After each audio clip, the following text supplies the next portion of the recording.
အားလုံးမင်္ဂလာပါယနေ့တင်ပြပေးမယ့်အကြောင်းအရာကတော့ Fillet Weld design ဖြစ်ပါတယ် Fillet Weld design ကို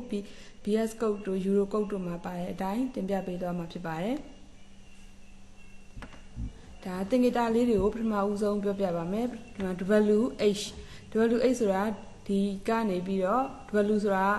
ဒါဆိုရင် canvas ပေါ့နော်သူကအခုံးဝရိန်တွေကိုဒီလိုမျိုးအခုံးလေးတွေနဲ့ဆော်တယ်ဒါဆိုရင် concave ဆိုတာဝရိန်ကိုဒီလိုမျိုးအခွက်တွေနဲ့ဆော်တယ်ပေါ့အဲ့ဒီမှာ W ဆိုရင်လည်းသူကအစားအဆုံးအပေါ်ကနေတိုင်းတယ်ဒီကအမြင့်ဆိုရင်လည်းဒီ member ရဲ့အောက်ခြေကနေပြီးတော့လိုမျိုးတိုင်းတယ်အဲ့ဒါတွေကို H တွေ W တွေလို့ခေါ်တယ်နောက်ထပ် S ဆိုတာဝရိန် size ပေါ့နော်6 mm ဝရိန် size 6 mm 8 mm 4 mm 5 mm အဲ့လိုမျိုးဝရိန်ဆော်မယ်လို့ပြောတဲ့အခါမှာသူက S ကိုပြောတာဖြစ်ပါတယ်ဝရိန် size ပေါ့ဒီလိုမျိုးအခွက်ဆော်ဒီလိုအခုံးပေါ့နော်အခုံးဆိုလို့ရှိရင်လည်း S ကဒီဘက်စွန်းထွက်သွားတဲ့ဟာတွေကိုပယ်ပြီးတော့တိုင်းပါတယ်ဒီမှာသူကတရိကန်လိုင်းလေးဆွဲလိုက်တယ်ပေါ့နော်တရိကန်လိုင်းရဲ့ဒီအပေါ် horizontal တိုင်း S ဒီမှာဆိုရင်လည်း vertical တိုင်း S ပေါ့နော်ဒါ equal fillet weld ဖြစ်တဲ့အတွက်ကြောင့်မလို့ဒီဘက်က S နဲ့ဒီဘက်က S နဲ့အတူတူပဲဒီမှာဆိုရင်အခွက်ဝရိန်ဆော်တယ်အခွက်ဝရိန်ဆော်တယ်ဆိုရင်လည်းဒီကနေတန်းချက်လိုင်းလေးကနေပြီးတော့တရိကန်လေးနဲ့ဆွဲမယ်ဒီဘက်ကခွက်နေတဲ့အတွက်ဒီကနေဒီကိုတိုင်းလိုက်မယ်ဆိုရင်များသောမှာဖြစ်တဲ့အတွက်ဒီအခွက်တိုင်းမဲ့တရိကန်လေးဆွဲပြီးတော့ S ဒီတရိကန်လေးနဲ့ဒီဘက်ထိပ်ရဲ့အလျားပေါ့နော်ဒါလေးကိုဝရိန် size ကိုဒီထိပဲယူမယ်ကျန်တဲ့အပိုင်းလေးတွေကိုမယူဘူးပေါ့နော်ဝရိန် size ကိုဒီကနေဒီထိယူမယ်ဆိုတော့ဒါထောက်မှန်ကြဖြစ်တယ်ပြီးတော့ဒီနှစ်နားရတယ်ညီတယ်ဒါဒီဘာလဲဆိုတော့ equal fillet weld တွေဖြစ်တယ်ပြီးတော့ A ဆိုတာဘာလဲဆိုတော့ throat length ပေါ့နော် A ဆိုတာ throat length ဖြစ်တယ်throat length လေးကိုဘယ်လိုတိုင်းလဲဆိုရင်ဒီမြင်းအဆောင်ရဲ့ဒီဘဟိုကနေပြီးတော့ဒီထောက်မှန်ကျတဲ့60 degree ထောက်မှန်ကျတဲ့နေရာလေးကိုဆက်လိုက်မယ်ဆိုရင်ဒီအလျားလေးဒီ A ဖြစ်တယ် throat length A လေးဖြစ်ပါတယ်ဝရိန်ဆော်ရမယ်ဆိုရင်ကိုက throat length ကိုသိမှဝရိန်ဆော်လို့ရတာပေါ့နော် site ကဝရိန်သမားကဒါကြောင့် throat length ကိုတွက်မယ်ဆိုရင်ဘယ်လိုတွက်လဲဆိုတော့ကိုဘယ်လောက်လိုချင်တာလဲပေါ့နော်ဆိုတော့ဝရိန် site တွေပေါ်လဲမူတည်တယ်ဒါကြောင့် throat length ကိုလိုချင်ရင် A 0. throat length A ကဘာလဲဆိုရင် 0.707s ပေါ့နော်ဒါကိုဖြစ်နိုင်ရင်အလွတ်ရနေရပိုကောင်းတယ် throat length ကိုလိုချင်ရင် 0.707s ဖြစ်တယ်S ကိုပြန်ရှာရမယ့်အခြေအနေကြုံခဲ့မယ်ဆိုရင်တော့ S က 1/0.1707 ဖြစ်တဲ့အတွက် 1.414a ဆိုပြီးတော့ရမယ်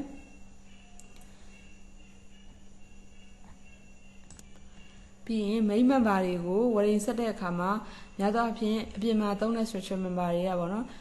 5 mm 6 mm 7 mm 8 mm ဝန်းကျင်တွေများတယ်ပြီးတော့ဝရိန်ဆက်တဲ့အခါမှာလည်း6 mm ဝရိန်ကိုအသုံးပြုတာဖြစ်တဲ့အတွက်ကြောင့်မို့လို့ဒီနောက်ထပ် slide တွေမှာ example နဲ့6 mm ဝရိန်ကိုတွက်ပြထားတယ်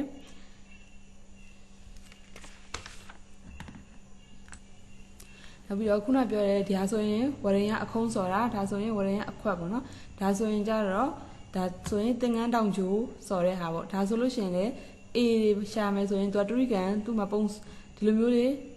ထပ်ပြီးတော့ဆွဲကြမလို့တော့ဘဲနဲ့သူကတရိကန်တစ်ခါလေးဖြစ်ပြီးသားပေါ့နော်ဒါဆိုရင်ဒီတောင်ကျိုးနဲ့ဒီဗဟိုနဲ့ဆိုရင် A ဝရိန်ဒီကနေဒီထိဆိုရင် S ဒီဘက်ချမ်းဆိုရင်လည်း S ဆိုပြီးတော့အလွယ်တကူသိရှိနိုင်ပါတယ်ဒီမှာဆိုရင်စာအုပ်ကဒီ structural engineer pocket book Euro code ပေါ့နော်ဒါဒီစာအုပ်က2မျိုးထွက်တယ် BS code ဆိုပြီးတော့လည်းလာတယ်ဒါပေမဲ့2မျိုးစလုံးမှာဒီဟာကအတူတူပဲပေါ့နော်အတူတူပဲအဲဒါကြောင့်မို့လို့ဒီဟာ BS code က Euro code ကောနဲ့3ဝင်တယ်တခြားဟာပြောင်းဝင်မဲ့သူကဒီ page တွေကမပြောင်းဘူးပေါ့နော်ဒါကြောင့်ဒါဒီ BS code က Euro code ကောနဲ့အကျုံးဝင်တယ်ဒီသူက simplify method လေးတစ်ခုပေါ့နော်ဒီ simplify method လေးမှာဆိုရင်သူက table ကိုပဲဒီ table ပဲအသုံးပြုပြီးတော့တွက်သွားတာဒီမှာဆိုရင် longitudinal shear ဒီမှာ transverse shear ဆိုရဲဒီအခြေအနေနှစ်ခုများသောအားဖြင့်ဒီအခြေအနေနှစ်ခုကိုကျောင်းရမယ်ကျောင်းရတဲ့အခါမှာဒီ wording line ပေါ့နော်ဒီမှာလောက်ကအောက်မှာတက်ရောက်နေတာဖြစ်တဲ့အတွက် wording line ကဒီ member ရဲ့တစ်လျှောက်မှာ wording ဆော်ရမယ်ဒီ member ရဲ့ဒီဘက်ချမ်းဟိုဘက်ချမ်းတွေမှာ wording ဆော်ရမယ်ပေါ့နော်ဒါကြောင့်ဒီ wording ဆော်ရမယ့် line နဲ့ဒီလောက်တက်ရောက်တဲ့ direction နဲ့က parallel ဖြစ်တဲ့အခြေအနေဒါဆိုရင်ဘာရှိရလဲဆိုရင် longitudinal shearနောက်တစ်ခုကကြတော့ဒီ wording line နဲ့လောက်တက်ရောက်တဲ့နေရာနဲ့ကတောင်းမှန်ကြတဲ့အခြေအနေဆိုလို့ရှိရင်သူကဘာလဲဆိုရင်သူ့မှာဖြစ်ပေါ်နေတဲ့ shear က transverse shear ဖြစ်တယ်ဒါကြောင့်သူကဒီ table လေးကိုအသုံးပြုမယ်ဆိုရင် longitudinal shear လောက်တင်တက်ရောက်တဲ့အခြေအနေမှာဆိုရင်ဒီ longitudinal capacity ပေါ့နော်ကိုယ့်ရဲ့ welding က longitudinal ဆောမှာဖြစ်တဲ့အတွက်ကြောင့်မို့လို့ longitudinal capacity table ကိုကြည့်မယ်ဒီမှာဆိုရင် transfer shear ဆိုပြီးတော့ transfer direction ဖြစ်တယ်ဆိုလို့ရှိရင်ဒီ transfer capacity table လေးကိုကြည့်ရမယ်ပြီးရင်ဒီ table ကပေါ့နော်ဒီ table ကဘာတွေဘယ်လို capacity တန်ကြောင်းတွေအတွက်လဲဆိုရင်ဒီမှာပြောထားတယ် S275 element လို့ပြောထားတယ် join at 90 degree ဒါဆိုတော့သူ့ရဲ့ strength ဘယ်လောက်ရှိလဲဆိုရင်275 newton per millimeter square ပေါ့နော်အဲ့လိုမျိုးရှိရဲ့ element member တွေကိုသုံးမဲ့ table ပေါ့ဒါကြောင့်ကိုယ်မှာရှိရဲ့ steel strength တွေကဒီလောက်မရှိဘူးဆိုရင်လည်းဒါပေမဲ့အကြမ်းမြင်တော့ဒီဟာလေးကိုသုံးပြလို့ရတယ်ဒီလောက် strength ရှိရဲဆိုရင်လည်းဒါနဲ့ quantity တစ်ခါလေးတန်းပြီးတော့ဖြစ်တယ်နောက်ထပ်ဒီကိုသုံးမဲ့ welding ရဲ့ capacity ကရောသူဘယ်လောက်သုံးထားလဲဆိုရင်222 newton per millimeter square သုံးထားတယ်သူ့ကို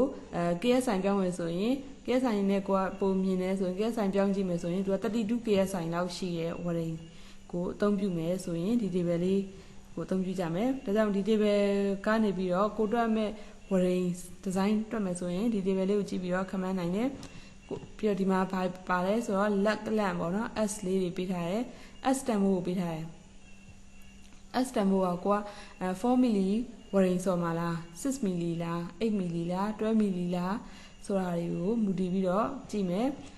ပြီးဒီမှာ A ကိုလည်းတစ်ခါလေးတန်းပြီးတော့တွက်ပေးထားတယ်ဒီမှာ 0.7S နဲ့ပဲတွက်ထားတယ်အမှန်တော့ 0.707 ပေါ့နော်ခဏအများကြီးယူမယ်ဆိုရင်တော့ဒီမှာတော့တသမတ်နောက်မှာတစ်လုံးပဲယူတယ်2ဆိုရင်4ဆိုရင် A ဘယ်လောက်ရှိမလဲ6ဆိုရင် A ဘယ်လောက်ရှိမလဲ8ဆိုရင် A ဘယ်လောက်ရှိမလဲဆိုတာကိုလည်းဒီပြင်မှာတန်းပြီးတော့ကြည့်နိုင်တယ်ပြီးတော့ longitudinal capacity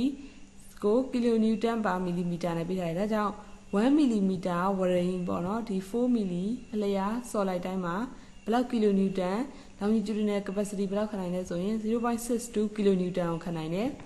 8 milli ဒါဆိုရင်1 milli ဂဟေဆက်တိုင်းမှာ 1.25 kilonewton ခံနိုင်kilonewton အားကိုခံနိုင်တယ်ဒီလိုမျိုးကြည့်လို့ရတယ်ဒါကြောင့်ကိုကဘယ်လောက် millimeter ဆိုရင်ဘယ်လောက် millimeter ဆိုရင်ဘယ်လောက်ခံနိုင်မလဲဆိုတာတွေကိုသုံးချက်တွက်နည်းနဲ့ပြန်ရှာလို့ရတယ်ဒါ longitudinal shear ပေါ့နော် transfer shear ဆိုရင်လည်းဒီမှာကြည့်လို့ရတယ်ဒီ table နှစ်ခုကိုကြည့်ချင်းအပြင်ကိုကဘာသိရှိနိုင်လဲဆိုတော့ transfer capacity က longitudinal capacity ထက်ပိုပြီးတော့များတယ်ဆိုတာကိုလည်းတွေ့နိုင်ပါတယ်ဒါလေးကတော့ simplify method နဲ့တွက်ထားတဲ့ design example လေးတစ်ခုဖြစ်တယ်ဒီမှာဆိုရင်သူက longitudinal capacity ကိုအသုံးပြုပြီးတော့တွက်သွားမယ်ဥပမာအဖြစ်ပေါ့နော်ဒီတစ်ခုမှာချိတ်ဆွဲရမယ်အောက်မှာ shear weight က50 kilonewton shear weight တစ်ခုဆိုပါစို့ပေါ့နော်ဒါဆိုရင် loading တက်ရောက်တဲ့ line ရလဲ line နဲ့ဒီ welding ဆော်ရမယ့် line နဲ့က parallel ဖြစ်တဲ့အတွက်ကြောင့်မို့လို့ longitudinal shear ဖြစ်တယ် longitudinal shear ဆိုရင် longitudinal shear capacity ကိုကြည့်ရမယ်ဒီမှာဆိုရင်သူဥပမာဆိုပါစို့ပေါ့နော်သူက6 milli welding size ဆော်ရမယ့်အခြေအနေထားဆိုပါစို့ဒါဆိုရင်6 milli fillet weld ဖြစ်တဲ့အတွက်ကြောင့်မို့လို့ S က6 millimeter ပြီးရင်သူ welding ဆော်ရမယ့် element ကိုလည်းဒီတိုင်းပဲထားလိုက်မယ်275 newton per millimeter square ပြီးတော့ welding ရဲ့ strength က220 newton per millimeter square ရှိရဲဒါဆိုရင် welding ဘယ်လောက်ဆော်ရမလဲပေါ့နော်ဘယ်လောက်ဆော်ရမလဲ weight က50ရှိရဲဆိုပါစို့ပေါ့နော်50ရှိရဲဆိုရင်welding ဘယ်လောက်ဆော်ရမလဲဒါဆိုရင်တို့ table ကိုကြည့်အောင် table မှာဆိုရင်တို့6 milli welding ဆိုမှဖြစ်တဲ့အတွက် throat length ဘယ်လောက်ရလဲဆိုတော့ 4.2 ရတယ်ပြီးရင် longitudinal capacity ဘယ်လောက်ရှိလဲဆိုရင် 0.92 ရှိတယ်0.92 ဆိုပြီးတော့ capacity က 0.92 ရှိတယ်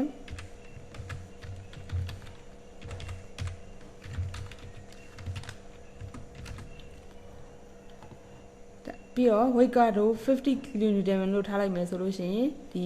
minimum required length ပေါ့နော်ဒီ effective length welding ဆော်ရမယ့် length လေးဘယ်လောက်ရမလဲဆိုရင်သူကဒီ1 mm ဆော်မယ်ဆိုရင် 0.94 kilonewton ကိုခံနိုင်တယ်တို့လိုချင်တာ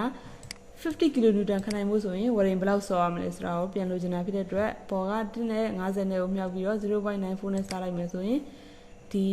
50 kilonewton ကိုခံနိုင်မှုအတွက် welding ဘယ်လောက်ရမလဲဆိုတော့ 53.2 mm ဆိုတဲ့ welding အလျားလေးကိုဆော်ပြရမယ်ဆိုတော့50ဆိုတော့2လက်မပေါ့2လက်မကျော်လောက် welding ဆော်ပြရမယ်ဒါဆိုတော့နောက်ထပ်ဓာတ်သည်ဘာလဲဆိုတော့ effective length ပဲရသေးရပေါ့နော် effective length ပဲရသေးတယ် တကယ် design လမ်းကိုလိုချင်တယ်ဆိုရင် effective လမ်းကို 2s ဆိုတဲ့ဒီ s ကလေးနှလုံးစာထပ်ပေါင်းပေးရမယ်ဘာလို့လဲဆိုလို့ရှိရင် तू ကဒီဝရင်စဆော်တဲ့အချိန်မှာဝရင်ခဲချောင်းတွေရဲ့အပူချိန်မငြိမ်ခြင်းနောက်ထပ်ပိသက်ခဏီးမှာလည်းဒီအပူချိန်ကိုလျှော့လိုက်ရတဲ့အတွက်ကြောင့်မို့လို့အပူချိန်ကိုလျှော့လိုက်ရတဲ့အတွက်ကြောင့်မို့လို့အဲ့ဒီဟာလေးကို तू ထည့်ပြီးတော့မယူတော့ဘူးပေါ့နော်အဲ့ဒါကြောင့်ရှေ့မှာလည်း s တစ်လုံးစာပေါင်းပေးရမယ်နောက်မှာလည်း s တစ်လုံးစာပေါင်းပေးရမယ်ဆိုပြီးတော့ तू က 2s ကိုပေါင်းပေးရမယ်ဒါကြောင့် design လမ်းပေါ့နော် design ဝရင်လမ်းကိုလိုချင်တယ်ဆိုရင်ဒီ effective လမ်းလေးပေါ်မှာရှာထားတဲ့ effective လမ်းလေးကို 2s လေးပေါင်းပေးမယ်ဆိုတော့ဒီမှာ2ဒါလေးနဲ့ထပ်မြောက်လိုက်လို့ရှိရင် 53.2 50 divided by 0.94 53.2 plus 2 into 6ဆိုရင် 65.2 ရမယ်တို့ဒီတက်တိုတွေမှာတော့စာအုပ်တွေမှာဆိုရင် L ကိုလိုချင်ရင် LE + 2S ဆိုပြီးတော့အသုံးပြုတယ်အဲ့လိုမျိုးလေးတွေတို့ကဒီတိုင်းပဲကြက်ခဲ့ကြရပေါ့နော်ဒါပေမဲ့လက်တွေ့မှာကျတော့ तू ကအစားနဲ့အဆုံးမှာအပူချိန်မငြိမ်တာတို့အပူချိန်လျှော့လိုက်ရတာတို့ကြောင့်ပို့ပြီးတော့ပေါင်းလိုက်ရတယ်ဆိုပြီးတော့နားလည်ထားပါတယ်